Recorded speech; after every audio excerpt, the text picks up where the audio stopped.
좋은 신앙은 담대함과 자연스러움이 있다.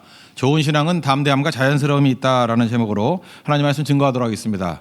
히브리서 11장은 믿음장이라 그러는데 믿음의 조상들이 승리했던 모습들이 쭉 나옵니다. 보면 부럽죠, 놀랍죠, 감탄이 나오죠. 거기 머무르지 말고 그 핵심은 뭐냐면 12장 넘어가서 이제 우리가 그 싸움을 싸워야 된다는 거예요. 내게 주어진 싸움이 있다는 것입니다. 우리에게 주어진 경주가 있다는 것입니다. 그러니까 우리도 믿음을 가지고 승리하는 자가 되어야 될 뿐만 아니라 예수님을 알기 때문에 우리는 믿음의 완성이 되는 존재다. 이걸 말해주고 있습니다. 그래서 첫 번째, 두 번에 살폈죠. 그러면 어떻게 하면 우리가 경주에서 이기는 자가 될 수 있느냐? 단순함과 인내가 있어야 된다라는 것이 1, 2, 3절이었고 또 4절부터 13절까지 내용은 뭐였습니까? 훈련 없이는 훌륭해지지 않는다는 거죠. 친아들은 훈련시킨다는 거예요. 사상자가 아니면은. 그래서 인내를 배워야 승리할 수 있다. 오늘 파트는 뭐냐 하면은 이제 옆에 있는 코치가 무기를 주는 거예요. 이거 붙들어. 뭐 그런 거 있잖아요. 지침. 요 매뉴얼대로 하면 돼. 그래서 꼭 붙들어야 될 개념을 세 가지로 요약할 수 있는데 첫 번째는 화평, 피스라는 거, 화평. 그리고 두 번째는 은혜, 세 번째는 예수님의 피인데 십자가라고 합시다. 십자가. 이 세 가지를 붙들고 놓치지 않으면 반드시 이기는 싸움이 될 수 있다라는 것을 보여주고 있습니다. 14절에서 나오는 것은 화평입니다. 그러니까 화평은 실력이다. 화평은 실력이다. 이렇게 말할 수 있다는 것입니다. 14절 보시면 모든 사람과 더불어 화평함과 거룩함을 따르라 그랬죠. 근데 왜 두 가지입니까? 그러는데 내용은 한 가지예요. 화평이라는 게 뭡니까? 이게 화평이 하모니거든요. 조화를 이루는 거. 오늘 우리 성가대 찬양을 했는데 뭐 앞부분은 모르지만 마지막에는 화음이 잘 이루어졌죠. 예. 그러니까 기분이 되게 좋죠. 예, 화음이 하모니라는 게 그런 거예요. 이게 화음을 잘 이루는 거. 화음을 잘 이루기 위해서 필요한 거는 뭐냐면 각 파트마다 자기 소리를 낼 수 있는 실력이 있어야 돼요. 근데 자기 소리만 내면은 되는 게 아니고 그 다음 단계인데 하모니가 되기 위해서는 남의 소리를 들어야 돼요. 그러니까 남의 소리를 못 들으면 절대 하모니 못 합니다. 그러니까 음치라 그러죠, 그걸. 자기 소리도 못 낼 뿐더러 또 자기 소리를 낸다 할지라도 남의 소리를 못 들으면 하모니가 나오질 않습니다. 그래서 화평은 뭐냐 하면은 조화란 뜻이에요. 그러니까 실력을 갖춰야 된다라는 것입니다. 그래서 그 서양에서 교육받을 때 보면 반드시 두 가지를 합니다. 합창 교육이에요. 그래서 여러분들 웬만하면 이게 지휘자 나와가지고 우리 전교인이 합창하는 것도 괜찮아요. 합창하다 보면은 하나됨을 느껴요. 각 파트마다 자기 소리를 내야 되고 실력. 또 하나는 다른 사람의 소리를 듣는 거. 그래서 합창하는 것을 통해 가지고 이 하나됨을 배울 수 있는 좋은 기회가 됩니다. 또 하나는 단체 운동 경기예요. 그래서 대학교 들어갈 때도 보면은 운동 경기 경력이 있는 사람들을 우선으로 뽑아줍니다. 왜냐하면 이 사람은 하모니가 뭔지를 아는 사람이기 때문에. 지금 교회 안에서도 문제가 무엇입니까? 많은 사람들이 인격적인 문제가 있다 그러는데 혼자서는 잘해요. 근데 공동체에 들어가는 걸 너무너무 힘들어하는 사람이 있죠. 선교는 가고 싶어요. 근데 사람이 두렵다 그러잖아요. 그 왜 그렇죠? 화평함이 뭔지를 몰라서 그렇다니까요. 화평이 실력인데. 화평이 이 조화를 이루는 거기 때문에 실력이라 그러는데 이건 아까도 얘기했잖아요. 다른 사람의 소리를 들어야 된다고. 이건 압도적인 실력입니다. 제가 옛날에도 한번 경험했던 적이 있었는데 자금성에 우리 그 막내딸 어렸을 때였어요. 초등학교 한 5학년 때, 6학년 때 한번 가족끼리 갔던 적이 있거든요. 근데 얘가 이제 달리기를 되게 잘해요. 이 둘째가. 그래서 뭐 자신만만한가 교만이 뭐 하늘을 찌릿했어요. 자기가 뭐 이길 수 있다고. 초등학교 6학년 때 저하고 자금성에서 되게 넓거든요. 저 끝에까지 한 100m쯤 되는데 시합을 하재요. 뛰었습니다. 누가 이겼겠어요? 물론 제가 이기죠. 근데 져줬어요, 사실은. 예, 그래서 첫 번째는 걔가 이겼어요. 그러니까 되게 재밌어 하지 않습니까? 한번 또 하재요. 아주 코를 납작하게 만들려고. 그럼 내가 질 수 있나요? 그래서 제가 이겼죠. 두 번째 1대1. 그러니까 얘가 씩씩 화가 났어요. 그래서 한 번 더 하재요. 그럼 세 번째 제가 이겼겠습니까? 졌겠습니까? 예, 이겼으면 아빠가 아니죠. 예. 저 준 거예요. 그때 제가 느꼈던 게 그거였어요. 그때 칼럼도 하나 썼었는데 진정한 실력이라는 건 뭐냐면 이기는 게 실력이 아니고 이기고 싶을 때 이기고 지고 싶을 때 지는 게 실력이라고. 실력은 그런 거예요. 여러분들 직장을 전쟁터다 그런 사람은 하수예요. 직장이 왜 전쟁터예요? 그거보다 더 압도적이 돼야 돼요. 직장에서는 전쟁터에서 이기는 게 아니고 하모니를 이룰 줄 아는 게 능력이에요. 그건 압도적인 능력이 있어야 되는 거라니까요. 나서야 될 때와 물러서야 될 때를 아는 것. 전도서 3장에 나오죠. 그건 실력이에요. 화평을 이루라 그러죠. 그래서 우리가 이 영적 싸움을 벌일 때 꼭 필요한 건 뭐냐 하면 화평을 이루는 거. 이거는 하나님께서 주신 절대 능력. 그래서 능력이 있는 사람, 실력이 있는 사람은 평안한 거예요. 그리고 이겨야 될 때 이기는 거고 져야 될 때 져주는 거고. 예수님이 화평의 왕이시잖아요. 평화의 왕이시잖아요. 그러니까 예수님은 이겨야 될 때 이기시고 물러서야 될 때 물러서시고 예수님에 가서 힘이 느껴지지 않습니까? 그게 능력이라는 것입니다. 근데 그 옆에 거룩이 나오죠. 거룩은 뭐예요? 구별됨이라 그러는데 이걸 또 잘못 오해해가지고 평화주의, 그냥 무조건 평화주의자가 좋은 거라고 생각하는 경우가 있다라는 거예요. 근데 반드시 평화는 조화를 이루는 것은 거룩을 전제해야 된다. 거룩은 구별됨이거든요. 구별됨이 뭡니까? 어떤 사람은 세상 사람들과 살 때에도 너무 평화롭게만 잘 사는 거예요. 그래서 믿음도 저버리고 뭐 술집 가면 술 마시고 뭐 딴 데 가면 죄질 땐 같이 죄 짓고 조화가 너무 잘 이루어져요. 어딜 가나. 왜냐하면 코드가 여러 개 때문에. 그렇죠? 세상 코드도 맞고 교회 코드도 맞고 이거를 피스메이커라고 누가 얘기할 수 있겠어요. 이건 거룩이 없는 거죠. 구별됨이 없는 거죠. 그래서 반드시 평화로워야 되는데 구별됨이 있어야 된다고요. 부부지간에도 마찬가지입니다. 남편과 아내가 의견이 맞지가 않아요. 왜 맞지 않느냐면 한 사람은 헌신하자고 한 사람은 헌신하지 말자. 그러면 평화가 좋은 거야. 좋은 게 좋은 거야. 따라가면은 그거는 화평은 있지만 거룩이 없는 거죠. 누가 그렇게 살래요? 그래서 거룩은 기준을 지키면서 화평을 이루는 거예요. 그래서 예수님께서 이런 말씀하신 거 기억나시죠? 내가 뭐 화평을 주러 이 땅에 온 지 아느냐? 들으라는 거예요. 거룩 얘기하는 거예요 지금. 내가 불을 던지러 왔다고. 그래서 부부가 싸우고 부모와 자식이 싸우고 뭐 시부모와 싸우고 뭐 이런 얘기가 나오지 않아요? 이게 무슨 얘기예요? 거룩 없는 화평은 엉터리라는 거예요. 그래서 화평과 거룩을 이루라는 거예요. 이건 압도적인 실력입니다. 그래서 우리가 하나님 앞에 영적인 충만한 능력이 있으면 그 사람을 중심으로 이 복음을 중심으로 세상이 변화가 돼야 돼요. 그걸 복음화라 그래요. 복음이 세상에 들어가는 거를 복음화라 그래요. 근데 화평만 이루고 세상의 교회로 들어오는 걸 뭐라 그래요? 세속화라 그래요.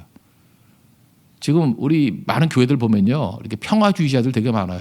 사회와 잘 어울려 살아야 된다고. 그거 맞는 얘기죠. 하모니를 이루어야 돼요. 근데 말씀과 복음을 중심으로 나가는 게 아니라 세상 걸 막 들여와요. 막 스님하고도 같이 사진 찍고 뭐 밥 먹고 뭐 그게 잘난 건지 하모니는 좋은데 뭐가 없어요. 거룩이 없는 거예요. 다 양보해 버리고. 그 망할 놈들이죠, 그게. 그래서 균형을 얘기를 하는데 화평이 목적인데 반드시 거룩을 같이 붙여놓은 거예요, 그죠? 화평만이 목적이 아니고 거룩을 지키면서 화평해야지 가치가 있는 거다. 그러면 믿음의 싸움에서 이길 수 있다라는 것입니다. 그래서 목적은 뭐예요? 화평이에요. 화평. 될 수 있으면 모든 사람과 화평함을 이루라. 화평과 거룩함을 이루라. 특별히 화평입니다. 그래서 화평을 이루기 위해서 하나님 내게 능력을 주십시오. 생각을 해봐요. 어디 가가지고 뭐 밥 먹을 때도 뭐 밥값 누가 하느냐 해서 신경전 버리고 할 때 화평을 이루려고 하면 어떻게 해야 돼? 하나님 그때 기도하는 거예요. 하나님 우리가 모인 애들은 하도 쫀쫀해가지고 맨날 밥값 갖고 싸우고 그러네요. 그러다 어떻게 그놈 나쁜 놈이다 이렇게 욕하는 게 아니고 하나님 이거 밥값 내가 낼 수 있는 능력을 주세요. 압도적인 능력을 주세요. 그럼 그렇게 되는 거죠, 그거. 무슨 얘기인지 아시겠어요? 뭐 그런 거예요. 뭐 예를 들어서 어떤 사람과 갈등이 있을 때 하나님 앞에 구하는 거예요. 아브라함이 구했잖아요. 롯과 갈등이 있으니까 하나님 압도적인 은혜를 주세요. 그래서 제가 좌하면 나는 우하고 우하면 좌하겠습니다. 그리고 갈등이 해소가 되잖아요. 그 왜 화평이 된 이유가 뭐죠? 실력이라고요. 하나님이 축복해 주시면 이기는 거야. 그런 거죠. 이삭도 마찬가지예요. 우물 파면 자꾸만 블레셋이 뺏어가고 그래요. 그러면 가지라고 까짓 거 가지라고. 화평 이루죠. 그리고 압도적인 축복. 파기만 하면 우물을 얻는 거예요. 르호봇. 그래서 두려워 떨게 만드는 거. 보세요. 뭐 양보한 게 있어요. 거룩을 유지했죠. 구별됨을 유지하면서 화평을 이루는 거. 성경에서 그런 모델을 자꾸 주잖아요. 그래서 이 화평은 세상이 주는 화평이 아니라는 거예요. 예수님이 그랬잖아요. 내가 주는 화평은 세상이 주는 화평이 아니고 이거는 나만이 줄 수 있는 화평이다. 화평 속에 힘이 있기 때문에 그래요. 하나님의 도우심. 이게 성도의 화평입니다. 하나님 그래서 이런 거 뭐 그래서 그거 따가지고 뭐 이런 얘기했잖아요. 뭐 평화는 뭐 힘없이 이루어지지 않는 게 아니다. 압도적인 힘이 있어야지 평화가 이루어진다. 그것도 그 뜻이에요. 실력 없이 무슨 평화가 있어요? 평화를 뭐 빈다고 평화가 오나? 압도적인 힘이 있어야 이길 때 이기고 질 때 질 줄 알아야 평화가 임하는 거예요. 이건 나라에서도 통용되는 얘기고 가정에서도 통용되는 얘기고 직장에서도 통용되는 얘기라는 거예요. 그런 의미에서의 능력이에요. 그래서 화평은 실력이다. 화평은 능력이다. 오늘도 이 화평케 할 수 있는 능력이 임하는 하나님의 거룩한 종 되기를 축원합니다. 예, 그럼 승리한다는 거예요. 두 번째는 은혜인데 이제 14절, 15절부터 17절까지 내용이 나오는데 먼저 15절 보면 너희는 하나님의 은혜에 이르지 못하는 자가 없도록 그 두 번째 보니까 살피라 뭐 이런 얘기가 나오죠. 그 여기서 살피라라는 단어를 보면요. 주의 깊게 째려보라 그런 뜻이에요. 이렇게 돌아보라 정도가 아니라 째려보라. 그러니까 막 신경 써가면서 이렇게 보라는 거죠. 혹시 은혜를 떠날까 두려워하라. 히브리서에서 쓰는 은혜는요. 동의어가 구원이에요. 히브리서에는 전부 다 은혜가 구원이라는 의미로 좀 이렇게 좁은 의미로 쓰고 있어요. 그래서 은혜의 보좌 앞에 나아갈 때, 구원의 보좌 앞에 나아갈 때, 그래서 은혜가 구원이라는 의미로 주로 쓰임 받습니다. 그래서 구원을 소홀히 여기지 말라는 거예요. 은혜를 소홀히 여기지 말라는 거예요. 구원이 너무너무 중요한 것이기 때문에 이거는 그냥 함부로 할 게 아니라는 것입니다. 그래서 하나님의 구원, 하나님의 은혜를 소홀히 여기는 사람들이 있다라는 거예요. 그러면 안 되죠. 사모하는 마음이 있어야 돼요. 귀하게 여기는 마음이 있어야 된다는 것입니다. 솔로몬이 하나님 앞에서 귀했던 이유가 뭐죠? 일천번제 드리고 하나님이 뭐 줄까 그랬잖아요. 그때 여러분들도 한번 준비해 놓으세요. 하나님이 오셔가지고 너 뭐 줄까 그러면 대답할 게 있어요?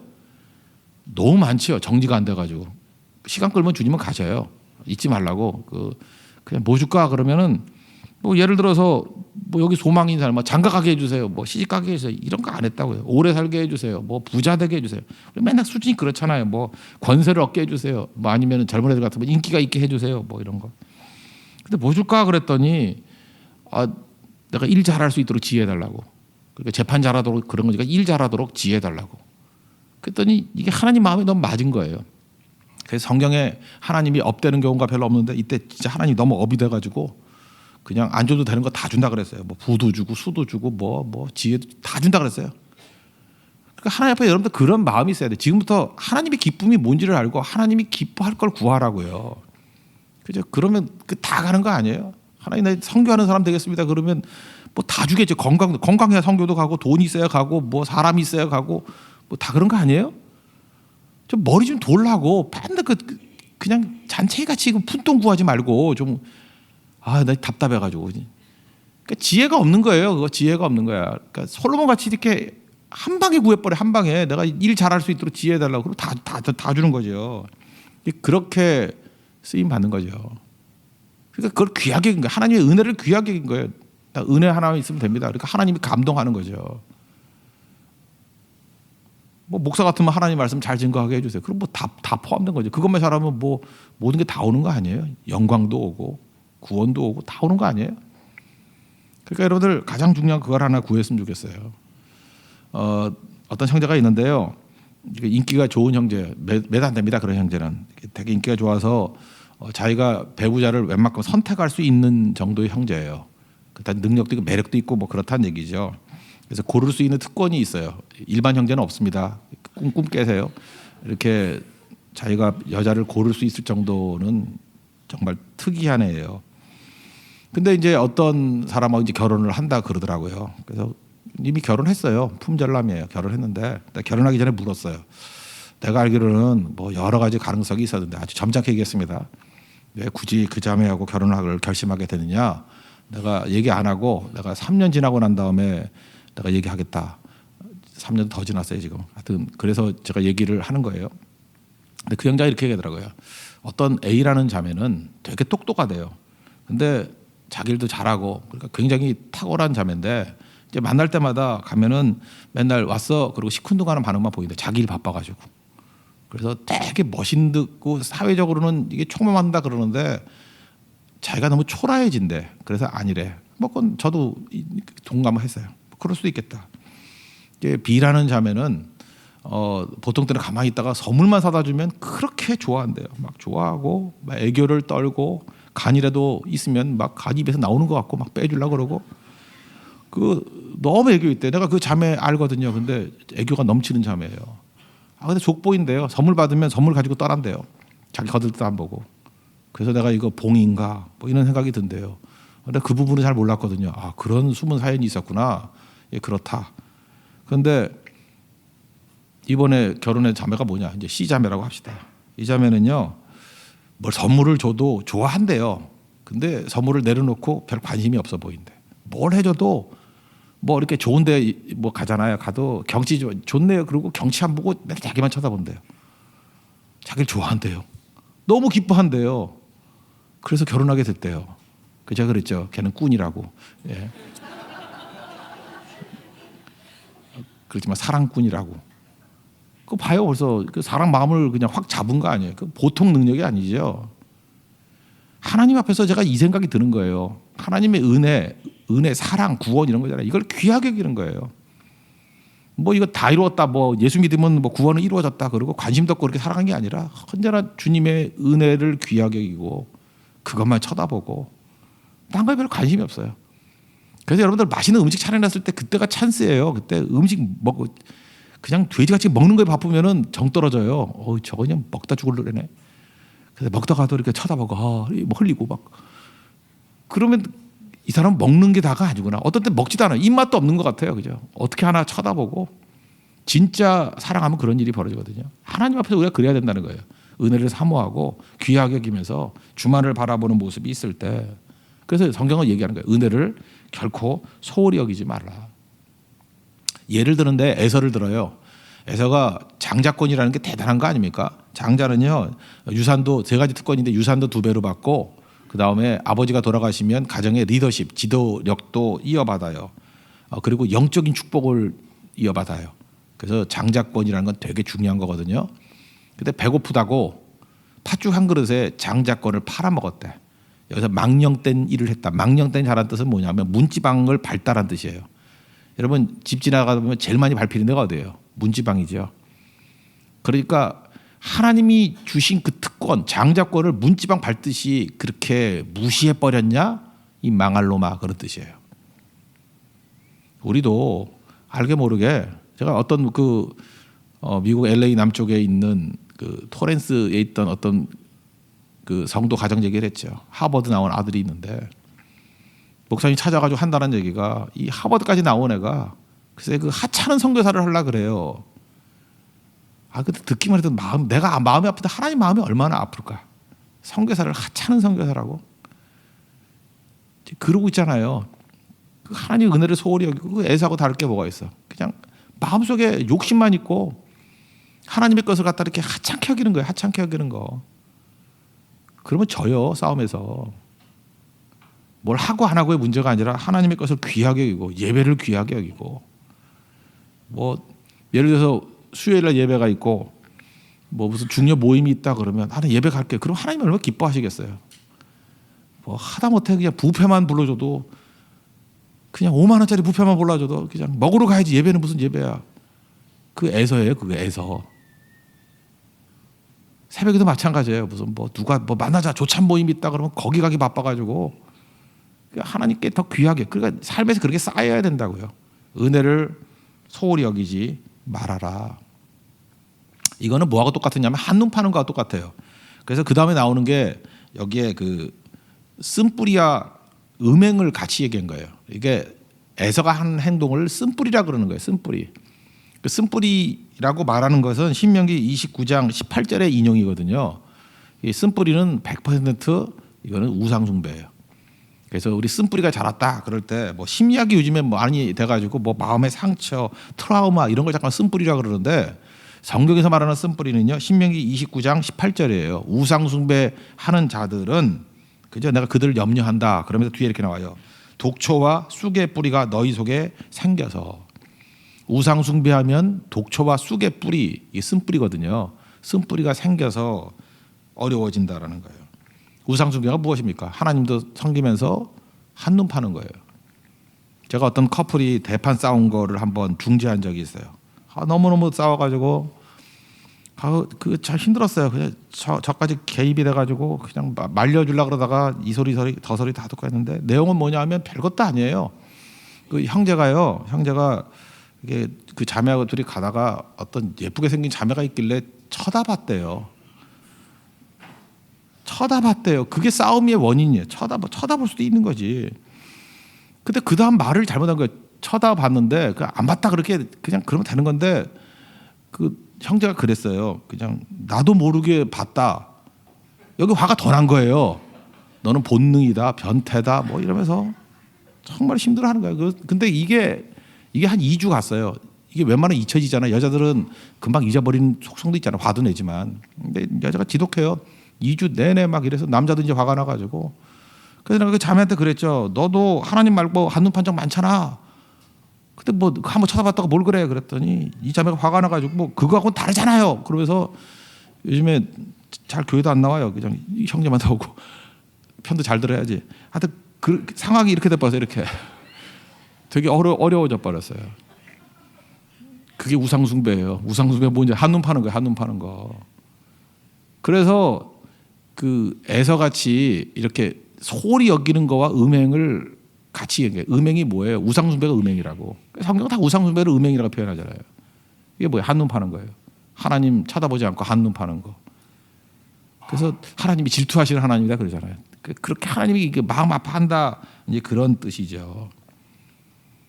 그래서 우리가 해야 될 일은 뭐냐? 주님 은혜 몸뿐만 아니라 마음까지도 하나님의 은혜를 소홀히 하지 않고 하나님의 것이라 그러면 절대 소홀히 여기는 게 아니에요. 뭐 선교한다 그러면 절대 소홀히 안 여기고 귀하게 여기고 예배 그러면 귀하게 여기고 뭐든지 귀하게 여기는 거예요. 옛날에 교회 헌금 드릴 때도 이렇게 다리미로 다려가지고 그 돈 갖고 헌금했어요. 그거 꼭 그래야 되느냐? 소홀히 안 여긴다는 마음은 귀한 것 같아요. 그죠? 그런 마음 소홀히 여기지 마십시오. 그때 능력이 나타나기 시작한다는 거예요. 그래서 실제로 보면요, 주만 바라보고 살아가는 사람들이 건강해요. 지금도 이렇게 예수 잘 믿다가 뭐 예배도 안 나오고 잠이나 자고 막 이런 사람들은 다 병들었어. 마음이 병들든지 몸이 병들든지 그거는 무슨 뭐 하나님의 뭐 심판이 있기 때문에 그런 게 아니라 하나님이 우리 인간의 몸을 디자인하기를 그렇게 해놓은 것 같아요. 하나님 잘 섬기면 건강해지고 소화도 잘 되고 얼굴도 펴지고 기쁘고 평안함이 있고 그런 것 같아요. 근데 우상숭배하면은 성경이 말하잖아요. 너희들 올무가 되고 쓴뿌리가 나가지고 너희 괴롭게 된다고. 여러분 대충 알죠? 자기는 몰라도 남 보면 알겠죠? 어이구 저거 신앙 타락하더니만 저렇게 되는구나. 잘 되는 거 봤어요? 얼굴이 가룟유다 같이 변화가 돼가지고 이상하게 변화돼서 무너진 모습으로 나타나잖아요. 하나님 우리에게 만드신 목적이 뭐예요? 한눈 팔면은 우리 인생이 피폐해져요. 영적 건강, 육적 건강도 주님의 은혜를 소홀히 하지 않고 은혜만 쳐다보는 인생을 살아라. 그러면 믿음의 싸움에서 승리할 뿐만 아니라 강건해진다는 것입니다. 그런 강건함이 있는 하나님의 종 되길 바랍니다. 그리고 이제 18절부터 24절까지가 두 가지인데 시내산과 시온산을 비교해요. 시내산은 뭐예요? 이거 율법이에요. 그 모세도 들어가는 걸 두려워했다. 특징은 뭐 두려워하는 거예요. 짐승도 갔다가 짐승이 들어가도 돌멩이 쳐 죽이래요. 죽음이에요. 안 지키면 죽음이에요. 그게 시내산 율법이고 이제 22절부터 보니까 시온산에 예수님의 십자가가 선 거예요. 그 십자가의 특징은 뭐예요? 우리에게 담대함을 줘요. 그래서 예수 피를 힘입어 주님 앞에 담대히 나가잖아요. 그래서 교회가요, 율법적인 교회의 특징은 뭐냐 하면 항상 두려워해요. 항상 두려워하고 자기가 율법주의자이기 때문에 어떤 일이 벌어지느냐, 맨날 누굴 고발해요. 두려워하고 고발해요. 그리고 맨날 누굴 조롱해요. 여러분들 지금도 이렇게 뭐 SNS 상에서 이렇게 믿는다고 하는데 잠깐만 뭐 두렵다 이렇게 막 쓰는 사람도 있죠. 잘 보세요. 두렵다고 쓰는 사람이 꼭 누구 고발해요. 누구 나쁜 놈이다 막 욕하고 그리고 누구 조롱하고. 시내산이에요. 근데 십자가를 만난 시온산의 사람은요 달라져요. 담대함이 있어요. 내가 볼 때는 아무것도 없는데 쥐뿔도 없어 보이는데 항상 담대해요. 뭐가 그렇게 힘이 있지? 담대, 두려움이 없어요. 두려움은 형벌이 있거든요. 하나님께서 우리에게 주신 것은 두려워하는 마음이 아니잖아요. 그죠? 사랑과 능력과 절제하는 마음이라고. 우리에게 힘을 줘요. 담대함을 준다고. 그 담대함이 있고 또 하나가 아까 누구를 이렇게 고발한다 그랬잖아요. 속량해줘요. 속량, 십자가에서 속량, 죄사함이 있잖아요. 그러니까 뭐예요? 용서가 있어요. 용서가. 속량. 그 누구를 대신 뭐 밥값을 내준다든지 속량이지요. 누구를 건져준다든지 구원해준다든지 용서해준다든지 이게 속량이에요. 속량. 속량이 있고요. 십자가에서 마지막 나오는 건 뭐냐 하면은 치유가 있어요. 조롱하는 게 아니고 누구 보면은 아플 때 이렇게 조롱하는 사람이 있잖아요. 반면에 어떤 사람은 치료해줘요. 선한 사마리아인 같이 치료해주고 영접해줘요. 용납이 있다고. 그게 승리예요. 이런 믿음의 싸움에서 큰 승리가 있는 하나님의 백성이 된다는 것입니다. 그래서 우리 싸움 벌이는데 실제로 우리가 들어가서 해야 될 일이 뭐냐? 화평은 실력이에요. 하나님 압도적인 능력을 주셔서 화평 이루는 자가 되게 해 주십시오. 이길 때 이기고 지고 싶을 때 질 수 있는 그 능력, 하모니를 이루게 해주세요. 남들에게 끌려가는 게 아니라 거룩을 지키면서 하모니를 이루게 해주세요. 은혜죠. 은혜는 뭐예요? 하나님의 구원이거든요. 하나님의 것들을 절대 소홀히 하지 않게 원합니다. 하나님 거는 귀한 거예요. 그죠? 한눈 팔지 않겠습니다. 주님 바라봅니다. 은혜만을 바라봅니다. 그럼 승리해요. 그거라고. 마음 빼앗기면 두 사람 사이에서 막 갈등이 일어나잖아요. 근데 하나님 사이에서 갈등이라는 건 뭐예요? 그게 우상숭배라니까요. 우상숭배의 음행이고 그게 쓴뿌리예요. 그게 우리 망치는 거예요. 건강해지기 위해서는 주만 바라보는 거예요. 흔들리지 아니하고. 우리에게 두 가지 산이 있습니다. 신의 산과 시온산이 있어요. 신의 산은 언제나 우리에게 두려움을 줘요. 시온산은 우리에게 담대함을 줘요. 신의 산은 우리로 하여금 맨날 고발해요. 죄를 고발해요. 근데 시온산은 십자가에서 우리를 속량해 줘요. 씻어준다고. 값을 치러준다고요. redemption이 있어요. 속량, 구속이 있어요. 그리고 신의 산에서는 우리를 조롱하는 게 있어요. 저거 죽는다 조롱이 있는데 시온산에서는요. 우리를 치유해줘요. 치료하는 하나님. 그리고 우리를 영접해줘요. 세워진다는 것입니다. 벌써 설교만 들어도 이긴 것 같죠? 이게 성도의 삶입니다. 십자가 붙들고 승리하는 성도의 승리가 있는 축복이 임하기를 기원합니다. 자리에 일어나겠습니다. 예수 피를 힘입어 찬양하겠습니다. 주의 보좌로 나아갈 때